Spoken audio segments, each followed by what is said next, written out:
কি বলছে স্যার? শ্রদ্ধেয় সম্মানিত প্রধান শিক্ষক মহোদয়, উপস্থিত অন্যান্য শিক্ষকবৃন্দ এবং আমার প্রিয় ছাত্রছাত্রীগণ,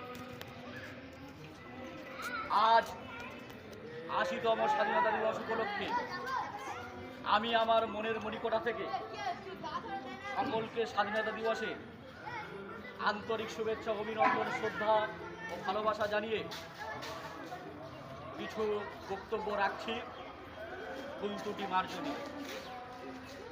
আজ এই পবিত্র দিনে, শুভক্ষণে, শুভ দিনে কেবলমাত্র আমরা একটা পতাকা উত্তোলন করছি না, আমরা স্মরণ করছি সেই বীর সৈনিকদের, বীর শহীদদের, যারা হাসি মুখে ফাঁসির মঞ্চে উঠে দাঁড়িয়েছিলেন, যাদের বুকের রক্তে রাঙায়িত হয়েছিল ভারতবর্ষের মৃত্তিকা এবং আমাদের হাতে তুলে দিয়েছিলেন স্বাধীনতার অমূল্য উপহার। স্বাধীনতা কোনো কাগজে লেখা নয়, স্বাধীনতা মানে আত্মনির্ভরতা, স্বাধীনতা মানে চেতনার প্রতীক, স্বাধীনতা মানে জাগ্রতর প্রতীক, স্বাধীনতা মানে অন্যায়ের বিরুদ্ধে প্রতিরোধ করার ক্ষমতা, স্বাধীনতা মানে নিজের জীবনকে দেশের জন্য উৎসর্গ করার অঙ্গীকার। প্রিয় ছাত্রছাত্রীগণ, আমরা সেই ভারতবর্ষ গড়ে তুলব, সেই সোনার বঙ্গভূমি গড়ে তুলব, যেখানে কোনো মানুষ ক্ষুধার্ত থাকবে না, যেখানে প্রতিটা শিশু শিক্ষার আলো থেকে বঞ্চিত হবে না, যেখানে যুব সমাজ তাদের স্বপ্ন ভেঙে চুরমার হবে না, যেখানে মানুষ ভাষা জাতিভেদে বিভক্ত হবে না।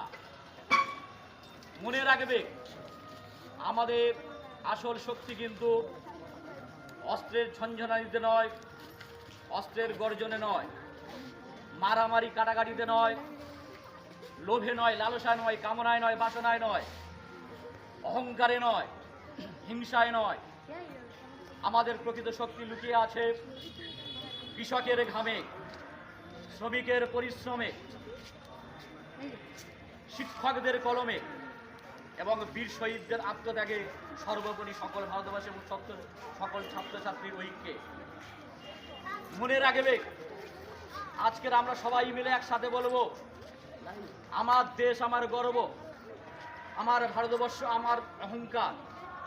আমরা ভাঙবো না, আমরা থামবো না, আমরা এগিয়ে যাব। আমরা সেই জাতি যেখানে মানুষ অন্যায়ের বিরুদ্ধে প্রতিরোধ করার ক্ষমতা পাবে, যেখানে মানুষ অন্যায়ের বিরুদ্ধে প্রতিরোধ করার ক্ষমতা পাবে।